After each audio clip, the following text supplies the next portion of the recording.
Welcome back to the Jaina studies. మనం 8th class social studies గురించి నేర్చుకుంటున్నాం. టెట్ అండ్ డిఎస్కి వెరీ ఇంపార్టెంట్ టాపిక్స్ మనం డిస్కస్ చేసుకుంటున్నాం.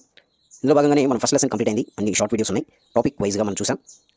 సో ఇప్పుడు ఈ వీడియోలో మనం సోషల్ 8th క్లాస్ మన ఎస్సీఆర్టీ సంబంధించిన రెండో పాఠం గురించి మనం నేర్చుకుంటున్నాం. సూర్యుడు శక్తి వనరు గురించి మనం తెలుసుకుంటున్నాం. ఇందులో ముఖ్యమైన విషయాలు, ముఖ్యమైన బిట్స్ గురించి మనం డిస్కస్ చేసుకుంటాం. ఇందులో మొదటి టాపిక్ ఇంట్రడక్షన్ మనం చూస్తున్నాం, సూర్యుడు శక్తి వనరు. ఒక నిమిషం.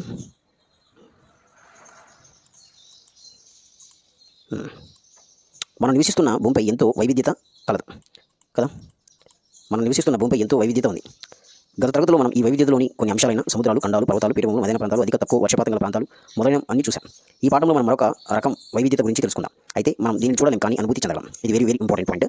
మనం చూడలేనిటువంటి అనుభూతి చెందగలిగినటువంటి వైవిధ్యత ఏంటి అని అడగవచ్చు. అది సూర్యుడి నుండి వచ్చే శక్తి. అది గుర్తుపెట్టుకోండి. ఇది ఉష్ణోగ్రతలో వైవిధ్యత. అది శక్తి ఏంటంటే ఉష్ణోగ్రతలో వైవిధ్యత ఏంటంటే మనం చూడలేం, కానీ అనుభూతి చెందగలం. ఇది డిఎస్సికి వెరీ ఇంపార్టెంట్ పాయింట్. ఇది సో గుర్తుపెట్టుకోవడానికి ప్రయత్నం చేయండి.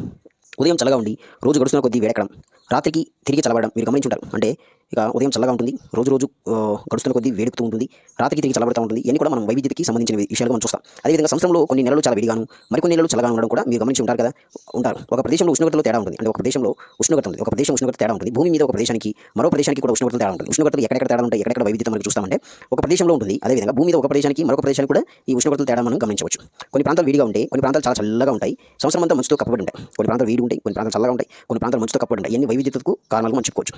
సంవత్సరం పొడవునా వేడిగా ఉండే భూమధ్యరేఖ ప్రాంతాల గురించి మీరు చదివారు కదా. ఇది చాలా చలిగా ఉండే ధ్రువ ప్రాంతాల గురించి మీరు తర్వాత పాఠాలు చదువుతారు. అంటే భూమధ్యరేఖ ప్రాంతంలో మనం వేడిగా ఉంటుంది, భూమధ్యరేఖ ప్రాంతంలో వేడిగా ఉంటుంది. అంటే ఇక్కడ సూర్యకిరణాలు నీటి నిలువుగా పడతాయి కాబట్టి భూమధ్యరేఖ ప్రాంతంలో ఎలా ఉంటుంది, భూమధ్యరేఖ ప్రాంతంలో మనం వేడిగా ఉంటుంది. అలాగే చాలా చలిగా ఉండే ధ్రువ ప్రాంతాలు ఎలా ఉంటాయి, ధ్రువ ప్రాంతాలు చాలా చల్లగా ఉంటాయి, చాలా చలిగా ఉంటుంది ధ్రువ ప్రాంతాలు. ఇవన్నీ కూడా ధ్రువ ప్రాంతాల గురించి మనం నెక్స్ట్ వీడియోలో చూస్తాం, నెక్స్ట్ లెసన్లో మనం చూస్తాం. రెండు ప్రదేశాల మధ్య ఉష్ణోగ్రతలు తేడాల గాలును వానలను ప్రభావితం చేస్తాయి. ఇది వెరీ ఇంపార్టెంట్. ఈ లైన్ కూడా రెండు ప్రదేశాలు ఉన్నాయి. ఆ రెండు ప్రదేశాల మధ్య ఉష్ణోగ్రతలు ఉంటాయి. ఆ ఉష్ణోగ్రతలు తేడాలను ఏవేవి, ఆ ఉష్ణోగ్రత తేడా రావడానికి, ఆ ఉష్ణోగ్రతల వ్యత్యాసం రావడానికి ఏవేవి ప్రభావం చూపిస్తాయి?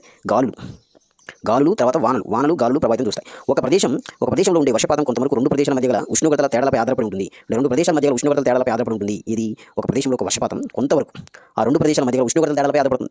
అంటే వర్షపాతం అనేది ఉష్ణోగ్రత తేడాలపై ఆధారపడుతుంది అనేది మనం ఈ పాయింట్ నుండి నేర్చుకోవచ్చు. వర్షపాతం ఉష్ణోగ్రత తేడాలపై ఆధారపడి ఉంటుంది. ఉష్ణోగ్రత, వర్షపాతం జీవితాలను ఎంతోగాని ప్రభావితం చేస్తాయి. ఉష్ణోగ్రత అనేది తర్వాత వర్షపాతం అనేది మన జీవితాలను ఎంతో ప్రభావితం చేస్తాయి. సూర్యరశ్మి నీటిపై ఆధారపడి చెట్లు, జంతువులు బతుకుతాయి. సూర్యరశ్మి దీనిపై ఆధారపడుతుంది. ఇది ఇది కూడా ఇంపార్టెంట్ పాయింట్. సూర్యరశ్మి నీటిపై ఆధారపడి జంతువులు, చెట్లన్నీ కూడా బతుకుతూ ఉన్నాయి. చాలా కొద్ది రకాల చెట్లు మాత్రమే వేడిగా ఉండే ప్రాంతాలు పెరుగుతాయి. అంటే కొన్ని రకాల చెట్లు వేడిగా ఉండే ప్రాంతాలు మాత్రమే పెరుగుతాయి. చలిగా ఉండే ప్రాంతాల్లో మరికొన్ని చెట్లు రకాలు ఇలా పెరుగుతూ ఉంటాయి. బాగా చలిగా ఉండే ప్రాంతాల్లో ఏ చెట్లు పెరగవు. అంటే చలిగా ఉండే ప్రాంతాలు కొన్ని పెరుగుతాయి, కొన్ని పెరగవు. ఈ విధంగా వృక్ష జంతుజాలలో వైవిధ్యత మనం గమనించవచ్చు. అంటే తర్వాత వృక్ష జంతుజాలలో కూడా వైవిధ్యత మనం చూడవచ్చు. ఈ అధ్యాయంలో ప్రపంచంలో వివిధ ప్రదేశాల ఉష్ణోగ్రతల తేడాల గురించి మనం తెలుసుకుంటాం. అంటే వివిధ ప్రదేశాలు ఈ అధ్యాయంలో మనం మెయిన్గా నేర్చుకునేది ఏంటంటే ఉష్ణోగ్రతలలో తేడాలు. అంటే వివిధ ప్రదేశాలు, అది కూడా వివిధ ప్రదేశాలలో ఉన్న ఉష్ణోగ్రతల తేడాలు మనం